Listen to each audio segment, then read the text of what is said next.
Hello students, question number 25 from JEE Main 2023, 10th April, shift 2. The question is, let the tangent at any point P on a curve passing through the points 1, 1 and 1 upon 10, 100 intersect positive x-axis and y-axis at the points A and B respectively if PA is to PB equal to 1 upon 1 is to K है and y equal to yx is the solution of the differential equation this.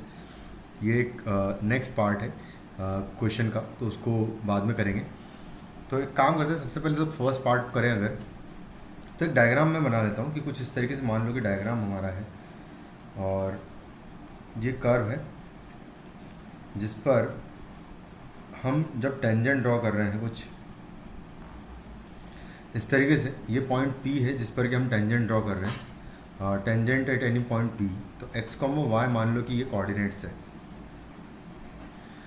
और साथ में इस point को मैं alpha, 0 और इस point को मैं 0, बीटा मान लेता हूँ जहाँ पर कि ये x axes and y axes को कट कर रहा है. ये दो पॉइंट्स मान लेता हूँ कुछ इस तरीके से. अब ये अल्फ़ा बीटा पॉइंट्स अगर मैं एक्स और वाई की टर्म्स में निकालना चाहूँ तो कुछ इस तरीके से निकाल सकता हूँ कि हमें गिवन है कि पी ए मतलब कि ये और ये 1:k के रेशो में डिवाइड कर रहा है एक दूसरे को. तो इस रेशियो में डिवाइड करने वाला पॉइंट x, y गिवन है मुझे, तो ये हम लोग निकाल लेंगे. तो यहाँ से आएगा alpha multiplied by k plus आएगा 1 मल्टीप्लाइड बाय 0 डिवाइडेड बाय आएगा k plus 1 comma y coordinate निकालेंगे तो आएगा 0 मल्टीप्लाइड बाय 0 प्लस b बीटा आ जाएगा बेसिकली सिर्फ, और डिवाइडेड बाय आएगा k प्लस 1 का वैल्यू यहाँ से आएगा x, y. और यहाँ से कंपेयर करेंगे तो अल्फ़ा k इक्वल टू हो जाएगा k प्लस 1 टाइम्स x आएगा. तो अल्फ़ा का value k plus 1 times x divided by k आ जाएगा. और सेम में बीटा y निकालेंगे और बीटा का वैल्यू कंपेयर करेंगे अगर, तो beta directly y multiplied by k plus 1 आ जाएगा. ये दोनों पॉइंट्स इस तरीके से आ जाएंगे. अब इस पॉइंट पर टेंजेंट का स्लोप अगर लिखा जाए तो टेंजेंट का स्लोप होगा dy बाई डी एक्स, और ये बराबर होगा इन दोनों पॉइंट्स को ज्वाइन करने वाली लाइन के स्लोप के बराबर, यानी कि y2 minus y1 divided by x2 minus x1 कर दूंगा, यानी कि 0 minus beta divided by alpha minus 0, यानी कि माइनस बीटा अपॉन अल्फ़ा आ जाएगा. यहाँ पर दोनों की वैल्यू सब्सटीट्यूट कर दूंगा अगर मैं. Beta is y multiplied by k plus 1 and divided by alpha is k plus 1 times x and divided by k आएगा तो उसको ऊपर लिख देते हैं कुछ इस तरीके से. तो यहाँ से k प्लस 1 से k प्लस 1 कैंसिल आउट कर देंगे तो dy बाई डी एक्स का वैल्यू आ जाएगा equal to minus y times k divided by x आएगा, ये आ जाएगा. और इसको अगर सॉल्व किया जाए यहाँ से तो क्रॉस मल्टीप्लाई करके सॉल्व कर लेते हैं इसको पूरे को. तो यहाँ से आ जाएगा dy upon y is equal to minus k times dx upon x का इंटीग्रेशन, और इसका भी इंटीग्रेशन कर देंगे सीधा इसका सॉल्व करने के लिए. तो ln y इसका इंटीग्रेशन हो जाएगा minus k times ln x, इसका इंटीग्रेशन हो जाएगा यहाँ से, और आएगा प्लस ln ऑफ कांस्टेंट आ जाएगा. इसको मैं इधर ले आऊँगा तो यहाँ से आ जाएगा ln of y plus ln of x की पावर k लिख लेता हूँ मैं इसको, ये पावर में पहुँचा दूँगा मैं k को इधर लाके, और इज इक्वल टू आएगा ln ऑफ कांस्टेंट. तो यहाँ से y मल्टीप्लाइड बाय x की power k is equal to आ जाएगा कांस्टेंट, क्योंकि इन दोनों को कंबाइन करके मैं ln of y into x की पावर k लिख सकता हूँ. तो यहाँ कंपेयर कर लेंगे तो कुछ इस तरीके से हमें इक्वेशन मिल जाएगी. अब उसने बोला है कि 1, 1 पॉइंट इस कर्व पर लाई कर रहा है, तो 1, 1 सेटिस्फाई कराएंगे अगर तो 1 into 1 is equal to constant हो जाएगा, यानी कि कॉन्स्टेंट का वैल्यू 1 आ जाएगा, यानी कि y इंटू एक्स की power k is equal to 1 function आ जाएगा. लेकिन k की वैल्यू अभी भी फाइंड करनी है, तो ये पॉइंट भी इसी कर्व पर लाई कर रहा है तो करा देंगे. तो 100 in place of y and x की प्लेस पर 1/10 पुट करूँगा, तो यहाँ आएगा 1/10 to the power k is equal to है 1, तो ये 1 तभी आएगा जब यहाँ पर के का वैल्यू 2 होगा। तो कंपेयर करने पर सीधा सीधा के का वैल्यू 2 हो गया, क्योंकि इसका स्क्वायर करूँगा तो 100 हो जाएगा नीचे और ये 100 से कैंसिल आउट हो जाएगा, तो के इज इक्वल टू 2 आ जाएगा। तो बस के का वैल्यू 2 निकालने के लिए हमने इतनी मेहनत की है। अब के का वैल्यू 2 आ गया, तो जो सेकंड पार्ट इक्वेशन क्वेश्चन का है वो लिखा है कि y equal to y x is the solution of the differential equation this. तो इसको अगर लिखा जाए तो लिखा है e की पावर में dy बाई डी एक्स है और इक्वल टू है k x and plus k upon 2 है, ये इक्वेशन लिखा हुआ है। और y ऑफ ज़ीरो का वैल्यू के गिवन है कि y of zero is equal to k है, और के का वैल्यू हम लोग 2 निकाल ही चुके हैं। 4 times y of 1 minus 5 log ln 3 का वैल्यू निकालना है। 4 times y of 1 minus 5 ln 3 का वैल्यू निकालना है मुझे। चलो तो स्टार्ट करते हैं। सबसे पहले तो यहाँ पर मैं ln ले लूँगा, log लूँगा तो ये नीचे आ जाएगा और is equal to ln of ये पूरा पहुँच जाएगा, और k का वैल्यू 2 आ ही चुका है तो यहाँ पर 2x आ जाएगा इन प्लेस ऑफ 2, और यहाँ पर भी 2 रखूँगा अगर मैं तो 2/2 1 हो जाएगा ये।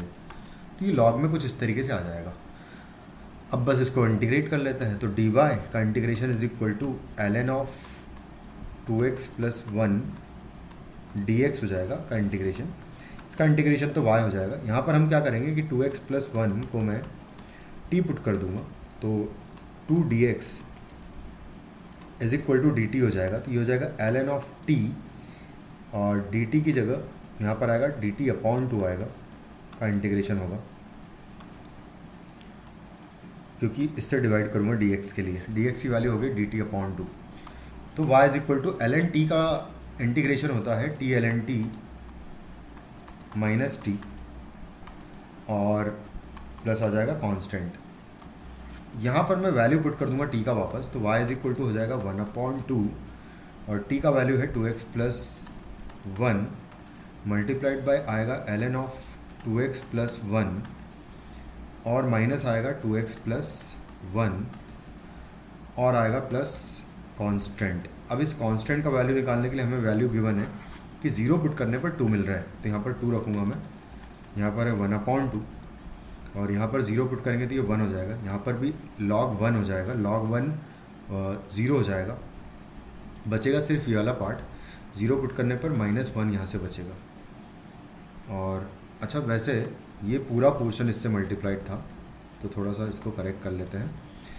तो यहाँ पर भी ये पूरा पोर्शन ये 0 हो जाएगा, और माइनस यहाँ से आएगा 1, ये पोर्शन बचा रहेगा इस तरीके से, और प्लस कांस्टेंट है। तो यहाँ से कांस्टेंट का वैल्यू अगर निकालेंगे तो यहाँ -1/2 बेसिकली आएगा। तो कांस्टेंट का वैल्यू हो जाएगा 2 प्लस 1/2 हो जाएगा, यानी कि 3/2 कांस्टेंट आ जाएगा। उसके बाद y ऑफ 1 का वैल्यू मुझे निकालना है, 4 टाइम्स y ऑफ 1 बेसिकली निकालना है। तो बस यहाँ पर अब मैं 1 पुट कर दूंगा इन प्लेस ऑफ x, तो आ जाएगा।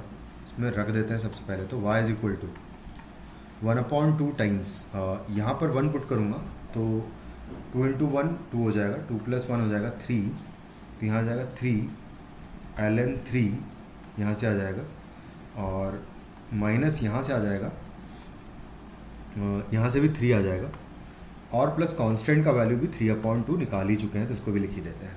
तो सबसे पहले तो ये 2 कॉमन लेके इधर मैं पहुँचा दूँगा, तो यहाँ आ जाएगा ये 2y is equal to 3 ln 3, और -3 है और +3 है, कुछ इस तरीके से लिखा हुआ है ये।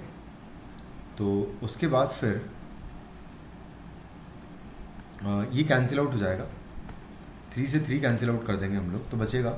और मुझे 4y ऑफ 1 का वैल्यू निकालना है बेसिकली, तो 4 × y ऑफ 1 इक्वल टू हो जाएगा इसका डबल, यानी कि 6 ln 3 हो जाएगा, ये आ जाएगा इसका वैल्यू।